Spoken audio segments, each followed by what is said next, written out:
Rita, Purcell, Robertson, got the old friend. Working now in Loudoun County Public Schools. Yes. And you've been speechologist for more than 32 years. I'll leave it at that. Currently in Loudoun County Schools and a professorial lecturer at G. I know, isn't that great? That sounds better than adjunct. Professorial lecturer. GW. She's presented numerous topics to domestic and international audiences. And Kelly, I don't know as well, but this is Kelly Ferguson.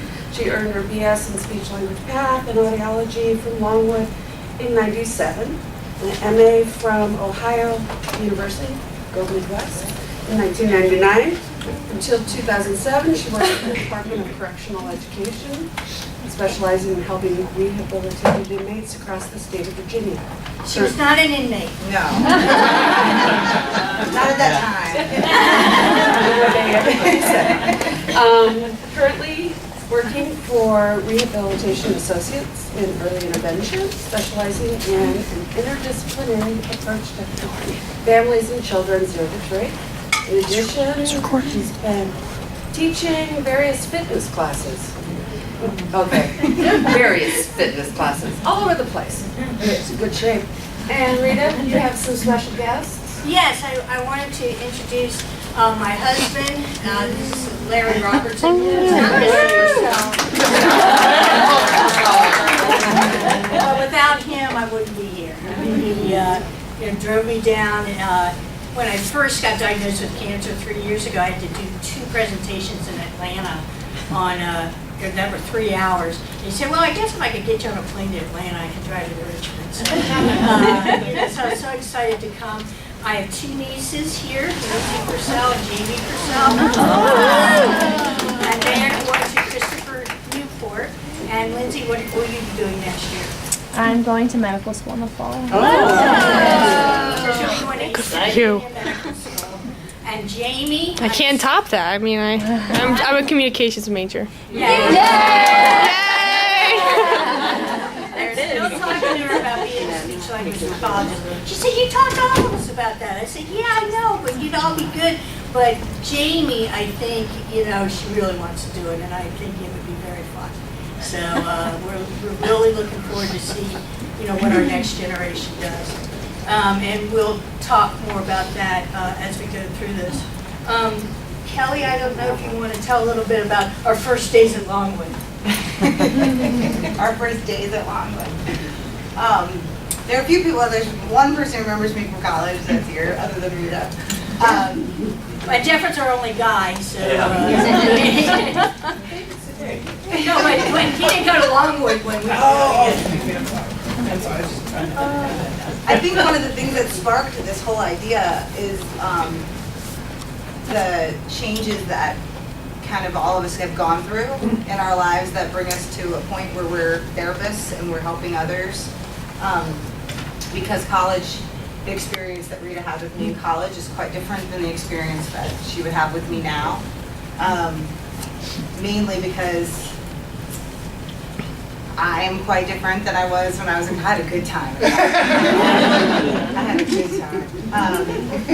And so you learn through all those years to be more resilient, to be motivated, to be determined, to persevere. And so that's kind of what we're going to talk about. Right, and I reconnected with Kelly because I used to push her a lot because I knew she was really smart, she was really intuitive, and she was going to be a great speech language pathologist. And so I don't think she knew that she was one of my favorite students when I was there. No, my memory of school was that I was in trouble a lot. And I needed help focusing. I didn't see in myself what she shared with me that she saw in me. Now we're 20 years later almost. And you learn what somebody saw in you then, and then you realize that you've grown into that somebody saw things and believed in you. And she made me laugh, and that's always a good thing for me. I love people that make me laugh. And she You know, I didn't always laugh right when she said something.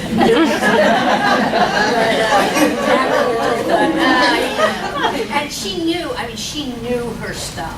And it just made me feel so good, because I used to tell my students, you know, if I'm sitting in a nursing home with a stroke, I don't want to have another one when I see you coming.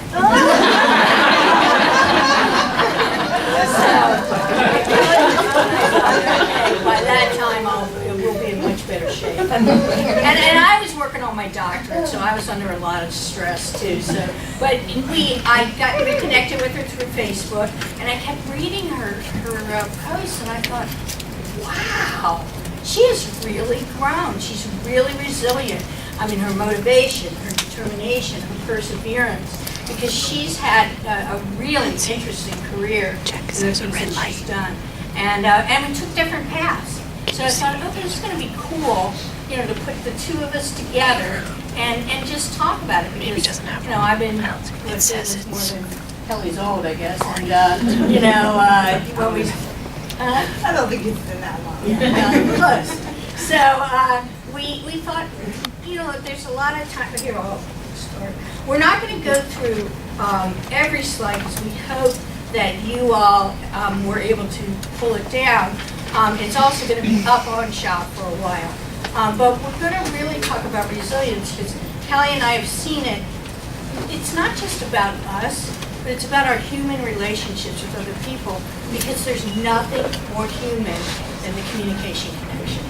And so, you know, when we go to school, or we go to the clinic, or we go to the jail, or wherever we have to go, you know, we know that what we're doing is we're really helping people.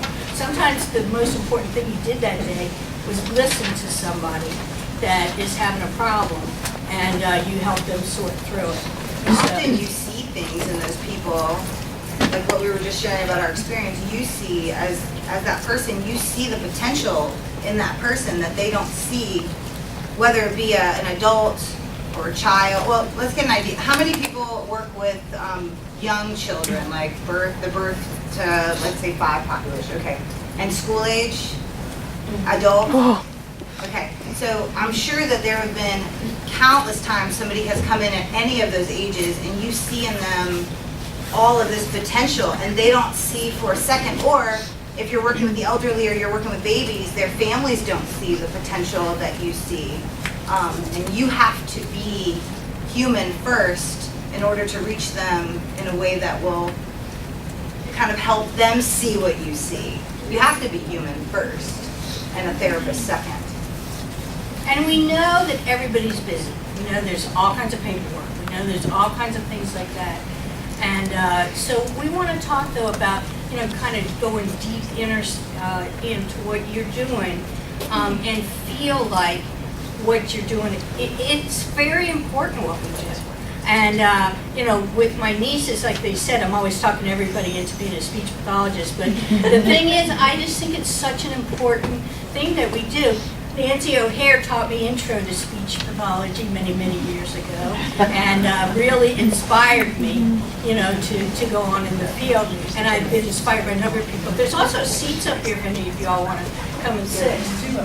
So we're going to talk about that resilience, because Asha just did an article on it in May and talked about taking people from hopelessness to resilience. In Loudon, unfortunately, we had one child who had a major fluency problem, and he ended up killing himself. And his uncle wrote a thing to the National Stuttering Foundation and talked about how hopeless this child was, even though he was doing much better. But he, you know, couldn't see that. So we really are trying hard, you know, to support our folks, because we know that they need that. And for those of y'all who know, you know, that I have cancer, we have a child at one of my schools in the high school who just had a stroke. And so he and I talk about how changes in our brain, and we talk about, you know, what we're trying to do. And then he sees me working and being productive. And so it's been a really great connection there. And as we're talking today, I'm sure you guys can think about things that you've worked through in your own personal lives, with your families or within yourselves or with somebody that you helped somebody get through something, how you've been able to relate those experiences to your clients or to the people that you spend time with and help, and how those connections, in most cases, in my experience, those intimate connections that I make with people or with, families, those are my most successful cases. And not just because maybe they liked me more than, somebody I didn't connect with as well, but because they related to me on a personal level. And if you want someone to succeed and you're telling them you can do it, and they don't believe you because they don't connect with you, then you're not succeeding as a therapist. But if you can find a way to connect with them, when I worked in the prisons, it was very hard to connect with inmates. Murderers, rapists, right? Like they come in my office, they sit down, I'm like, oh. How can I? She was really young. I was 24, 25 years old. I was fresh out of grad school. And I didn't have anything in common with some of these guys. I worked mostly with males. I did have the female population as well in Virginia, but that's a lot smaller. But you get a guy that comes in and has committed a heinous crime, and he's had a head injury, and he's looking at you like, what are you here to do for me? And I'm trying to figure out a way to connect with him, although not too much. Cross those lines there. But I had to find ways to remember people that I went to high school with, and people who had made choices that were different than mine. Parties I had been at where I could have chosen to go in this house where this stuff was going on, or I could have chosen to go in that house where that stuff was going on. We all relate to those experiences. Anyway, finding those little things will help you so much more with your clients, with the people that you want to help so desperately, because that's what we're all about. We all want to help. Right, and even my students at GW, I teach in the communication and sciences program, but they're mostly non-majors, and this is like GW has this personal growth thing, and they feel that communication is really important. Yay. So we had a fire drill a couple of years ago, and I was on the second floor, and I didn't know how I was going to get down, really, in time to get out. And we didn't know if it's a fire drill or an actual fire. So I told all the kids to just go, and then this one big kid comes back, and he goes, Dr. Purcell, I've been thinking, I think I can carry you. And I said, Langston, I don't think you know how much I weigh. But I said, if you just kind of park the kids, I said, I can go slow and go down. And once a kid is over 18, you can't just tell his parents, you can't talk to his parents without his permission. So I asked him, I said, would you mind if I called your mom and just told her what a wonderful human being she is raised? Because he was great in class, he was a wonderful scholar. And I called his mom, and she started crying. And she said, I'm a single mom. You don't always know if what you're doing is right. And she said, you just made my day today. I said, well, you've done a wonderful job with him. And, so Larry knows, because Larry's had to drive me to a number of these things, and he's seen, how I connect with these kids. But I want them to do well. And I tell them, don't worry, we're going to get through this together. Maybe it won't be perfect. We're not perfect orators, but it doesn't mean you can't do better. And so what we hope is at the end of today that you'll find some things within yourself. Think about people that you work with and what you might be able to do for them. And then simple things. Because, we're not asking you to change your personality. We're not asking you to change their personality. We're asking you to really, just think of some simple things you can do every day that makes you happy, that makes you feel like, okay, good. Because then you got to leave your job and go home to your family. You got all those issues, doing that. So we're really trying, that's what we're hoping today. So we said, we want you to think about your personal strengths. I know many of you all in this room, and I know that you've been through different issues where you really had to draw on things inside yourself. Lori, who I work with at Loudon, she has a nephew also who had extreme head injury. And Laura, can you tell us a little bit about him? Well, in 2011, he went with some friends to the James River to swim, and he dove to get across and he hit a rock. And so he's got a spinal cord injury and is paralyzed from the waist down. From the mid-chest down. But what is he doing? He's going to University of Richmond. He's a sophomore. He does a lot of speaking engagements. He's coaching now a wheelchair basketball team, and he's a really wonderful person. Yeah, and so it's kind of, when you think about that and you think about pulling that out of yourself, and again, I have a hard time asking for help. Now, Barb McCann back here is my supervisor, Tammy Davis is my consulting teacher, and I had a hard time asking for help, and then one of my friends said to me, "Don't you like to help people?" I said, "Yeah." She said, "Then why aren't you giving other people a chance to help you?" So, when you think about that, why not? And those guys have been so supportive of me, and trying to help me make sure I can do what I need to do. So, and they also, they sent me a gift that would be Megan here, and Megan is a graduate student at Edinburgh in Pennsylvania, and she has really been helping a lot too. So, it's not a matter of, oh, I got to go to somebody with way more experience than me. There's people all around that know things. My kids know stuff. I told some of you all we have a child with muscular dystrophy at my high school, and he is not on my caseload, but he's always thinking about it. And I go into his classroom a lot to work with the other kids. So he said, Dr. Purcell, I've been thinking, I got muscular dystrophy. And he said, I'm going to go get some PT today, and when I come out, I'm still going to have muscular dystrophy, but I'm going to feel a lot better. So I was thinking, why don't you ask your doctor if you can get you some PT? And I was like, that's so cute. And I said, well, my problem's a little bit different. I said, I have cancer in both my hips. He said, they can cut that out. I seen that on TV. And then we were going on community-based instruction. I had to go on the bus, the wheelchair bus, and I hadn't been on it before. And so he said, well, I can't decide if I should go first and show you how it's done, or if you should go first and I'll just yell out some tips. I said, well, I think the ladies on the bus probably know how to do it, but if you want to yell out some tips, you go right ahead. So again, very human connection. He's not even on my caseload, but here he could help somebody because he knows about what goes on with that.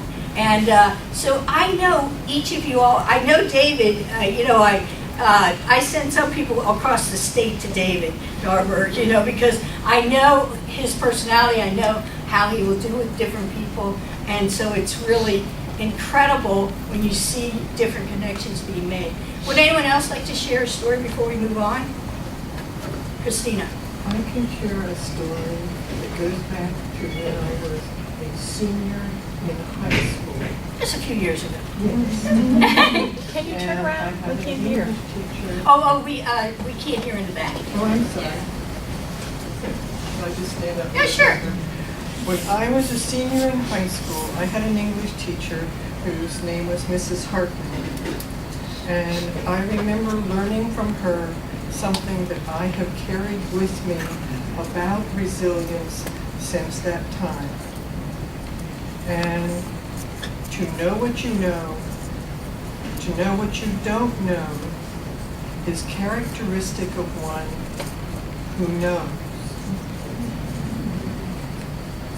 It helps people to learn about yourself and how important you can be to yourself and to other people, to know what you know, to know what you don't know, is characteristic of one who knows. So that you know what you do know, you know what you don't know, and you know it, and you're going to move ahead in some positive way. And that is from Confucius, from Ibid. And I found that out a year ago when I went to the regional library and said, can anybody help me with this? I'd love to know who said this, and I've remembered it my entire life, and they looked it up, and it's from Confucius, from Ibid. Rita and I have known each other for a long time, Yes, too. many years. Yes. Thank you, Christina. Oh, you're welcome. Kelly, how about, you want to, because they're even talking about animal, you have an animal that's, About my animal? yeah, I see the resilient person or animal. Yes, animals definitely overcome, it's interesting the way that animals overcome obstacles. And I have a golden doodle. I am one of those hybrid dog owners. Yeah, that's me. Who else owns a doodle? Yeah. Her name's Ruby, and she's amazing. And I got Ruby when I was single, and I was living alone, and I was here in Richmond, and I didn't have kids. I still don't have kids. But I needed something to take care of other than myself, right? Like I needed to be more than just a selfish, young person. So I got my dog, and she has been amazing, and we do a lot of outdoor stuff together. Like I'm always running races, I'm out in the community, we go to the river. And she had what's called a fibrocartilaginous embolism last summer. And what that means basically is it's a spinal cord stroke. So she must have, during some of her play, nobody's ever heard of it, right? Like you should have seen me as a disaster at the vet, right? The discs in between the spine, some of that little jelly came out, floated around for a while, and then it lodged. And when it lodged, it caused a stroke, just like any other kind of stroke. So I saw it when it happened. She was coming up the stairs and she collapsed. I thought she was just being clumsy, as doodles are, right? And then she went to stand up, and she had no use of her back leg, and her tail wouldn't wag, and she was knuckling, so she was walking on top of her feet. And so we go to the vet, and they tell me she's had a stroke. So I, of course, am devastated because my dog, and so currently this animal, like we did water therapy. I took her to Carytown Vet. I have pictures of her in the water tank, and she runs and plays, and she has a little bit of, like, I was telling Rita, I like to call it her little pimp walk. Like she's got a little swag going on. But she could care less that happened to her. She does what she does now and what she can do because she can do it. And she never thought about what she couldn't do. My immediate thought was to go online and research every single thing about this online. And the dogs that I saw were incontinent. They had carts that they had to be wheeled around on. And, I'm thinking, what decisions am I going to have to make about this pet that I love so dearly? What I learned from my dog was that she is more resilient than I would have been in that situation. And so when something has happened to me that has made me kind of take a step back, that's the first thing I've thought of since then is, because if I believe that I can't do it, then I'm not going to be able to do it. If I believe that I can do it, then there's a chance that I'll be able to do it. And I'll share this story to piggyback that. In early intervention, I work with babies. I have a little boy that I've been working with since he was 18 months old. He's getting ready to turn 3. Since the day I walked in to evaluate that child, I've seen he is severely developmentally delayed. He currently maybe he has a handful of independent words. He's imitating everything. He looks syndrome-y when you look at him. He's got kind of those features that like something's not quite there. Still not, nowhere near being potty trained. Sometimes follows directions. The big news last week was that he was able to put his cup in the sink on command. So a few months back, I was having a conversation with the parents, and the mother is fiercely protective. So I'm very careful they're young. They're maybe 21, 22-year-old parents. Fiercely protective. So I'm trying to talk to her about how we need to look at more testing. He's getting ready to turn 3. He's aging out of early intervention. And what are we going to do? She says, let me stop you right there, Kelly, she said. I know, because we had this conversation before and I told her, I said, I've been with your family for a long time. You know that I have feelings for your child. Like I care for your child. So anything I say to you is said with love and respect. It's not ever said to be difficult. She said, let me stop you. She said, every time I go to the doctor, every time I go to see his pediatrician, she gives me a list of all the things he's not doing that he's supposed to be doing. She said, so we go home, and I look at the list. He's not walking. We started walking. He doesn't give hugs and kisses. He now gives me hugs and kisses. I come back to the doctor. I say, look, he's doing these things.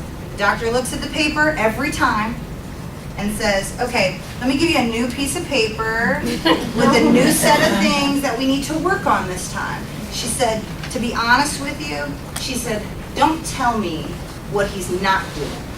You tell me what he is doing, and then we'll talk about what I think he needs to be doing next. And I said, girl. I learned a big lesson in that moment. I learned that that mother believes that her child can do anything, and that I was the one in my mind not believing that he, or not saying that I didn't believe he could do it, but that we needed to constantly be at it. Like, oh yeah, good job. Yeah, sure he can walk, sure he's imitating, okay, but now we need him to be saying words. And so I say all of that with the story about the dog to say that when you do believe, because everything she's gotten on that paper, she's done. And it's been hard, but she's done it because she believes that she can. And so now I believe that he can do all of that too, because he is. So always in the back of your mind, even if you know the reality is that it might not be quite the journey that you would like them to have, always in the back of your mind be believing that these things can happen, because I think we're proven. How many of you guys have been proven wrong?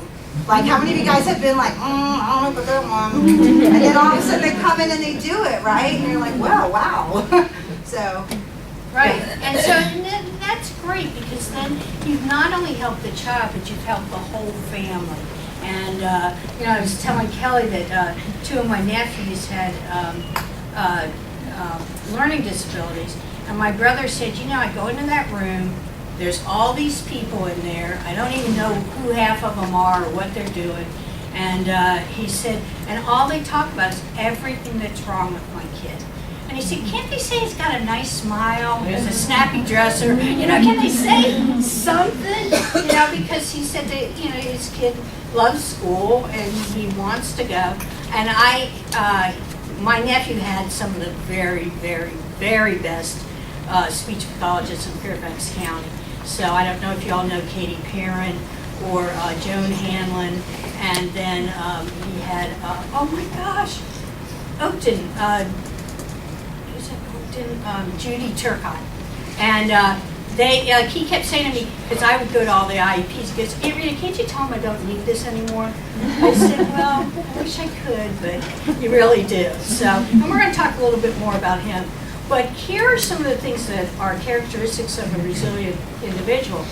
Enthusiasm for life and work. So I got to tell y'all, when I go to my high school and I look at that hill, I got to go up from the handicap zone. And I think it's going to happen, it's going to be hard, but I can do it. But right when I get there, because we have a security system, I put a smile on my face and I say, okay, I'm going in there. And people respond to that. They're really, really nice and very supportive. And then capacity to see the future and go for it. We don't know. I mean, I got a mailbox that's right on the a road. I mean, I could get hit by a car tomorrow, and you just never know what's going to go on. So you just say, okay, all right, let's just go for it, see what happens. Capacity to cope with difficult situations. And I know some of you all in here have had that with yourself, with your spouse, with your children. And, if you want to share any of that, we'd love to hear it. Also, attitudes towards life and work that is positive, full of energy and determination. And with that, what we're trying to do is, I feel like I'm so blessed about this profession. I mean, I just feel that we really made some good choices, because we could do all sorts of things from now. We could work in all kinds of places. We can work with, little babies all the way to old people. And so I love what I do. And it gives me energy, because, my husband kept saying, well, you're so tired. I said, I know, but when I'm there with the kids, I feel like, okay, if I'm well enough to be at work, I'm well enough. So, and it works out okay. And then the capacity to see options. Like sometimes, when they said, oh, you got 5 new brain tumors, I'm like, crap. But then I found out somebody else that my friend knows has 50. I said, oh, I only have a 10. Not that bad. And, you know, and I have a really good team, and they're working on that. So, you know, we just do the best we can, and we'll keep doing that as long as we can. Would anyone else like to share, like, things that they've been through that they feel? Yes. I want to tell a short story. Very early in my training, I had a family that just was not going to accept their child who, he looked like he was fetal alcohol syndrome. He had a cleft palate. I don't know that he did, but parents were professionals. He came from a polyglot household, and they never accepted that he wasn't going to be a doctor like his dad. And I would bump into this family over the years, and the last time I bumped into him, he was delivering the newspaper to me at 35 years of age. You could tell he was on drugs. And then he went to Woodrow Wilson. And at 10, this child really had potential. And so one thing that I have always said is if we can help the parents to accept their child right here and now, don't look down the road, just those little baby steps, and accept and love their children where they are, we're giving them lifelong, help. Right, right. Now I want Kelly to do this next one because I took this off Kelly. Why are you doing that? I took this off Kelly's Facebook page. Well, because like I said, I started reading her things and I thought, wow, she has really got it. So can you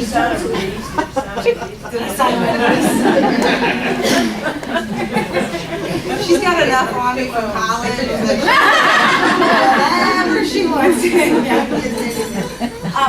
Yeah, I think we touched on this a little bit when we first started. Just that I think this is just how I think. The way that I think is just coming from my perspective. But I think that before we can, we've all gone to school. We've all had the academic side. Like, we studied all this, pretty much the same classes, and we passed the same kinds of tests, and we know what different things look like. We know what to call something, and we know what treatment methods work with certain things. But before you can apply all of that great knowledge, you have to build a relationship with someone. Like, you can't just ask them. It's like what you're sharing about the family. You have to find a way, whether it's you're working with an adult and you need to get comfortable or get their family comfortable with you, or you're working with a baby, or you're working with a school-age child and you need their parents to feel comfortable enough to ask questions. You have to relate to people on a human level first. And it's hard. I don't agree with the methods that some of my parents use to discipline their kids. But some of my kids grow up in really rough neighborhoods I didn't grow up in. They grow up where I've actually been sitting in a therapy session and there's a shooting happening outside the window and we're on the floor. And some of you guys have probably experienced that with your sessions as well. That's something I don't know what that's like. So who am I to judge when that parent is disciplining their child in a way that I perceive as harsh? I have to find a way to step out of my own personal opinions and relate to them on their level. Because once they trust you, you can do anything you want to help them help their children or help them help their family member succeed. And going back to what Rita's saying too about believing in things that, I teach fitness classes, right? That's like my passion outside of speech. And I'm really hyper most of the time, really excited. You guys can't tell, right? I don't talk with my hands or anything. So when I was in college, that was not who I was. I was morbidly obese, and I failed PE in high school. I know I failed the mile. They would tell me to run the mile. Remember, you had to run the mile, and I'd be like, just go ahead and give me that, because I'm not even going to try to run it. Now I teach boot camp classes, and I am probably among the slowest person in my class. Not gonna lie, I don't run a 7-minute mile. I might really trying run a 10-minute mile. I have 60, 70, 80 people that come to my class. And because I believe that I can do the same things that they can do, they believe that I can do the same things that they can do. And they trust where I'm coming from. And, that took a lot of years for me to realize that, we have a lot of power in who we are. Your teacher had a lot of power with you. That's an enormous amount of power you know that the energy that I remember, teachers also have the power to do the opposite of what your teacher did. When I was in 8th grade, I remember I was living in Germany and I had a teacher who called me into her office or into her classroom after class, and she said to me, and I know she was trying to be helpful, but I'll be 40 this year, and this is what I remember about this teacher. Kelly, I just want to give you some good advice. If you have such a pretty face. If you would lose some weight, I think you'd have more friends. Oh. And I'm almost 40, and that's what I remember. I don't say that to you to make you feel bad for me. I say that to say our words, our energy have the power to empower or have the power to hurt and hold back, as your family may have done with that person. So relating on that human level is 100% important in my opinion. Again, just going back to my opinion, how you treat. So if we have young people in here who are just getting started, that's something to think about. And if we have people in here like, me, Rita, who may be a little more seasoned, right? Are like fine wine. That's right. Sometimes we have to remember, that our experiences and our energy and our motivation and our determination, we can change the lives of other people. Like, we have an enormous power. Somebody sits in front of you every day or once a week or, once a month even, and they take home with them what you say to them. Whether it's your doctor who's, giving you news that isn't that great, the way it's presented to you makes all the difference. Wouldn't you agree, Rita? Yes. That the way your doctors have probably presented your, Yeah. Because I changed oncologists because my oncologist really, I think I was too complex for her, and she didn't really, I used up all of what she had, so. Well, because they kept trying to tell me to retire on disability, to do this, to that, and I thought, you don't know me. You don't know what motivates me, what gives me my determination and perseverance. And doing that, just saying, why don't you retire, is just, that wasn't what I wanted to do. Do any of you guys have methods of ways that you have empowered other people in your therapy, and things that you can think of or experiences that you had where you made a difference? Us old people have lots of stories. I started as a therapist the year you were born. But I found that hard. one of the stories was a very bright child that I had in therapy for stuttering in middle school and high school, and he had finished his freshman year in college. And I had another stutterer who was starting 9th grade, and his stuttering just that summer got really bad in anticipation of starting high school. So I called that young man who had just finished his freshman year in college and asked him to come in and speak to this. And I sat back the entire session, and the two of them lit up, both bright, articulate, and telling their stories and how they circumlocuted and how they got out of things. And they both hugged and thanked me because they had never met someone like themselves. And so something as simple as that was eons better than any treatment we could give this, these two young men. Another saying 30 years ago. Because everybody likes your sayings. When I was working as an audiologist back in the 80s, think of this. And I went And to she doesn't even have a brain tumor. my brain's a little older. I went to a seminar up in Northern Virginia, and in the lobby of the hotel, and in the guest shop, there was a card, and I have it on my refrigerator to this day. The secret of happiness is freedom, and the secret of freedom, courage. And that's from Thucydides. And I thought, that's what helps a lot of young people. And older patients, when I was working in speech pathology and rehab years later, that the secret of happiness is freedom, and the secret of freedom, courage. And the courage comes from right here. And if you have some courage, can be and go wherever you choose to go. Thank you so much, Christina. And we wanted to show you all some dimensions of resilience, because everybody doesn't have to do it the same way. Everybody's different. And, I have just a wonderful support system, family, friends, my church, but that's not for everybody. And, the spiritual piece has really helped me a lot, as well as, I've tried to calm down and focus, but there are days when I'm sitting there in bed and I think, do I really have to get up? But I do, and I go, and I'm happy when I get there. It's just the actual getting up and, trying to get there. So Kelly, if you want to just tell a little bit about the physical piece and how that's helped you. For me, that's been a big part of it. The physical part of it, for me, is I think that fitness and stamina can be looked at in many different ways. It can be looked at obviously as like the whole, what most people think of as fitness is going to the gym, but I don't look at it that way. I look at fitness and stamina as just being active and moving your body and breathing fresh air and doing things that are good for your body. I think that when you take care of you first, then you often take care of other people better. There's this whole saying, like, if mama ain't happy, ain't nobody happy, right?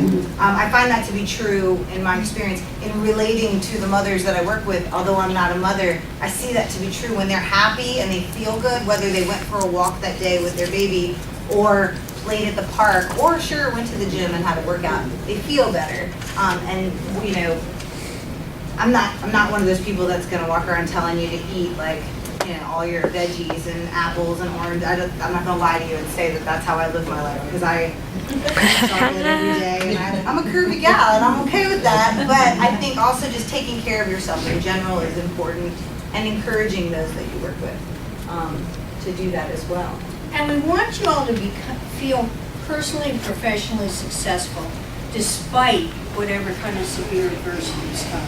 Everybody in this room has had some kind of trauma, some kind of thing that they've had to go through. But resilience is a normal trait, and you can really help to adapt it in people and foster it in the right environment. Well, that's what you shared about is it your nephew? Yes. What you shared about him is profound. Like, that's somebody who could have gone in a whole different direction and taken this negative experience and just not have turned it into anything positive, but he has said, it sounds like he has said, this is who I am, and I accept who I am, and I'm going to be the best who I am I can be. And that's resilience. That's what we all do. Right. And so when we're looking, there's external and internal choices, and we can really help a lot of people with this. And sometimes, like say if you're working in a clinic or a school, it might be coming top down, where maybe the person at the top doesn't want to be there, or doesn't want to work through some different things. So, and like when I first started going into classrooms, which was many years ago, there were a lot of teachers who didn't want me in their kingdom, but so I found the ones who did. So again, looking for people with positive experience, and then other people see that and they go, wow, I want some of that too. So that works out great. Also, kids or people with a high number of developmental assets are less likely to engage in risk behaviors, as Kelly was talking about. And so we want them to be healthy and to succeed. And when we look at, the importance of resilience, it helps you all the way through life. So, it can help with trauma and adversity. It can help the person understand what's going on with it. And we're going to kind of move a little bit quicker down to what are some of the big adversities. Now, you all know, because you've seen different things that tell you what. This is just a joke, of course, but don't say yes right away. That was a big problem for me. I had to learn how to say no. So, I think Dr. McCann will tell you I'm not always so good at that. But I do try. But pressure can turn a lump of coal into a flawless diamond, or an average person into a perfect basket case. So try not to say yes right away. But if you look at these different things, you know, we know a lot of people that have had substance abuse problems, people, Kelly was talking about with law enforcement problems, school problems, health issues. Even when I was at Longwood, I had a kid who didn't come to a night class 2 weeks in a row, and, not Kelly, but a different one. And I thought, what is going on? Because that's a lot of class to miss. So I called her, and she said, I'm so glad you called me. She said, I just felt like after I missed the first class, I couldn't go back to the next class, and I thought I'm just going to flunk. And, you know, so we went and talked to the dean and talked to the department chair and really worked with her. So you don't know what other people are carrying around. And sometimes just a small thing will help them. So here's some strategies for promoting resilience. I think finding ways to help your client reduce stress, whether that is a person in school, a school-age kid who's maybe dealing with some, you know, those unfortunate middle school, high school kind of issues that aren't so fun, none of us would revisit because you paid us to, right? You know, finding ways to be kind and supportive. Kindness goes a long way. I have found that a compliment, Rita said it earlier, just telling somebody that their kid has a nice smile, or how cute they are, or especially a teenager who only sees what's not right about them or what they think is not right. Telling an older person that you like their earrings or that their hair looks pretty that day. I think that can make a big difference. That they did a great job, you know, when, you know, they were, if you see a family interaction, you know, complimenting that. Fostering positive attitudes. It's really important that we are positive. And, you know, that can't happen. Sometimes you might get in a fight with your husband that morning, or your wife, or whoever, and you go to work that day and you are not having a good day at all, and you're supposed to somehow be cheerful and happy, or your kid has done something crazy and you're like, I cannot believe I have to continue to raise that person in my home. But finding within yourself a way to be positive makes a difference. You know, Rita is an example of this. I mean, she could totally be a grouchy person if she wanted to be. But because she refuses to be that way, she puts nothing but positive. Yeah, but you know, every time she speaks, you guys are smiling at her because all she's giving you is happy and positive. And that matters at work too. That matters everywhere you go. Reinforce emotional intelligence. You know, remind people that they're, you know, that they are competent. You know, that they are capable of lots of things and that they're okay. They're going to be okay. Even if you're not sure. Sometimes just believing that can make things different. Promote positive social connections. I would imagine a lot of you guys deal with the school-age kids, especially. This is an important thing to think about, is how to help them make positive social choices in that environment. Because we had a school here on lockdown yesterday. Clearly there were some not so positive social connections happening in that school. You guys can be a part of, we can all be a part of, you know, helping to help people make good choices. Provide consistent and clear expectations. Now this is difficult for me. I will say that this is something that I struggle with because in my mind, everything makes sense, right? Like I know exactly what I'm thinking. I don't always present it as well as I could. So finding ways to make sure that your expectations are clear, keep everything flowing very nicely.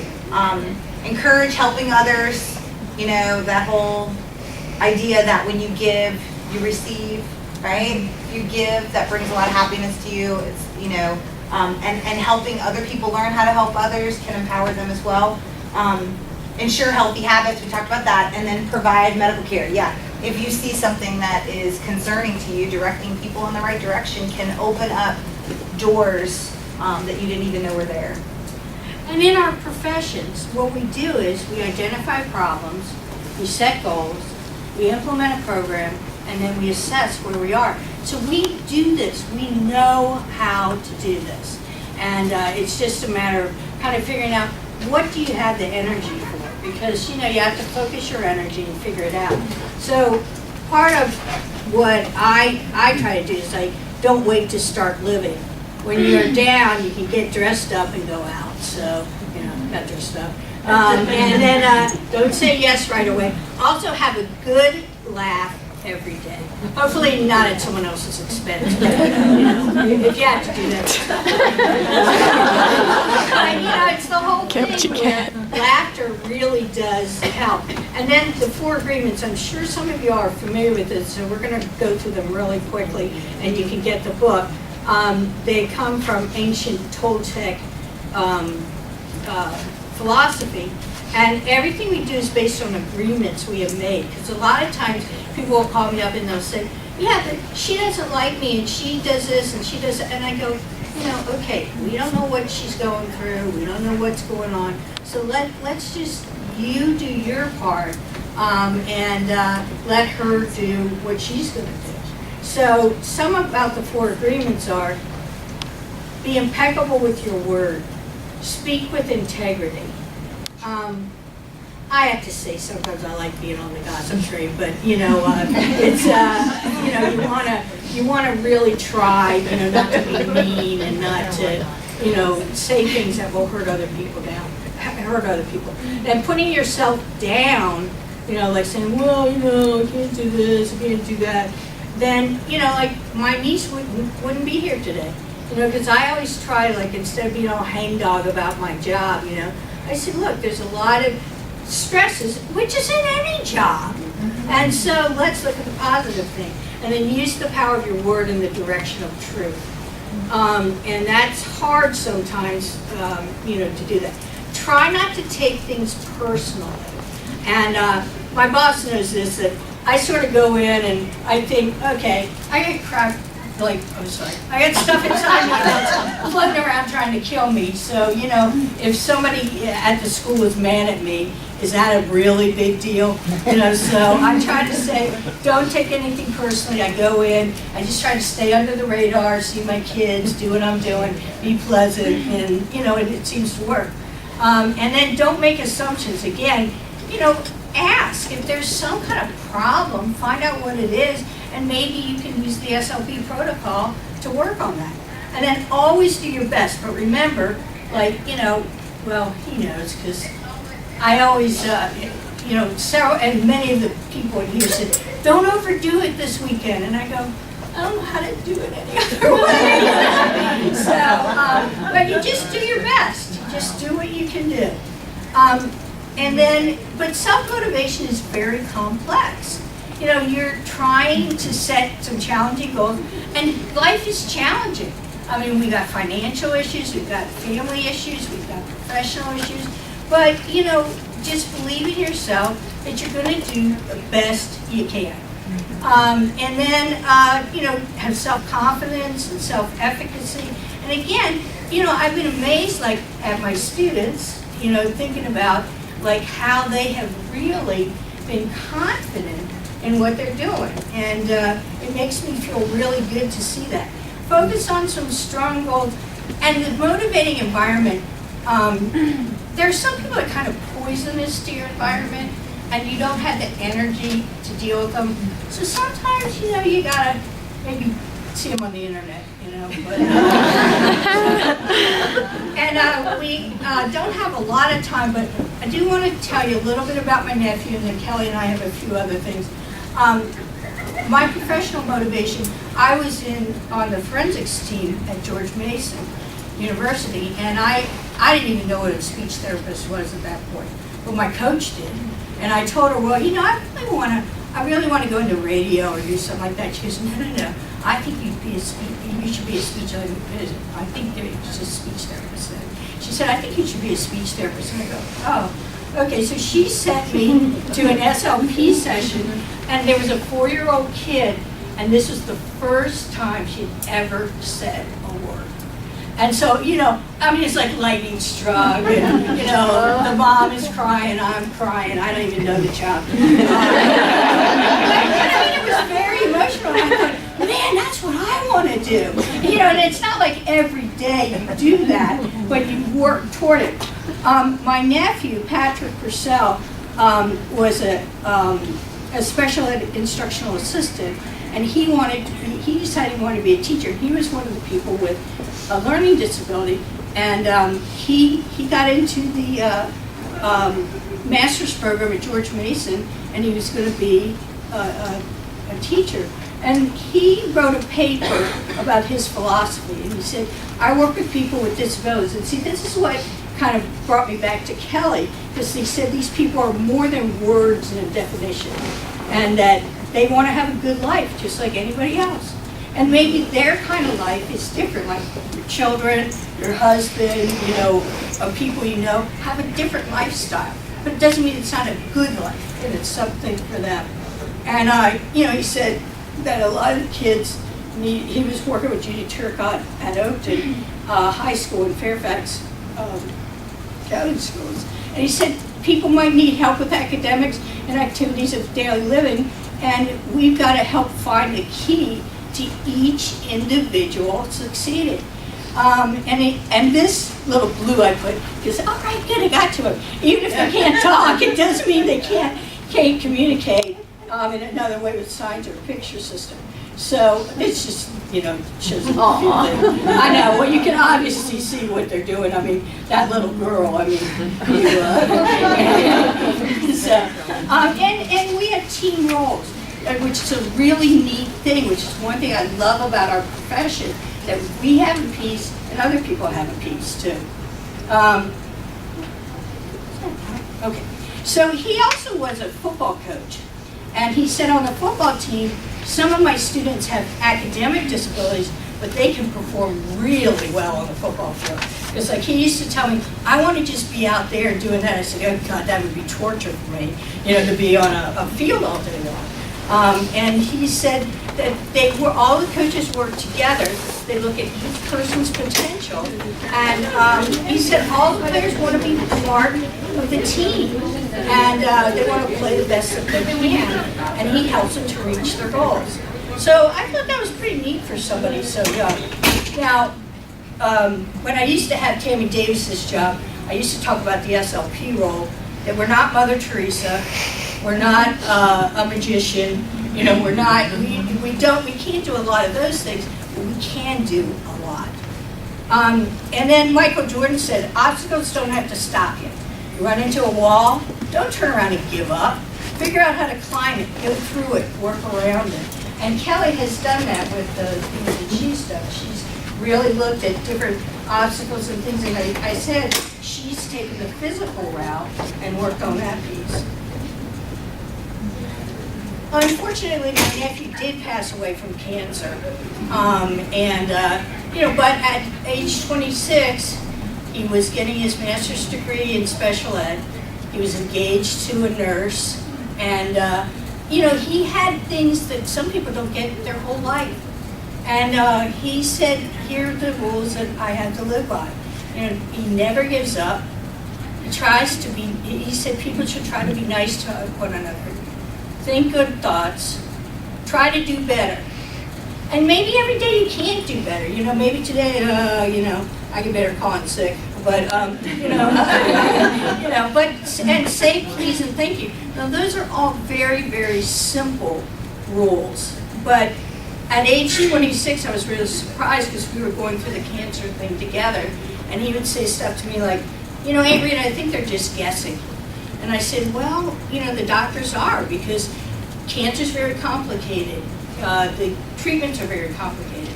How the treatments work with your body is very complicated. So I said they're doing the best they can. And so we used to talk about a lot of this stuff, and it was amazing to see such a young person, have that much wisdom about this. And we do have some things that we're going to give out in just a second because we're almost done. But we did want to thank you for coming, and I want Kelly to end up telling us a little, whatever her final words of wisdom. If you take anything from this, I was never like a big, certainly I did well enough in school that I have my master's degree, right? I did it. But that wasn't my strength. Like, people are something that I think are more of my strength.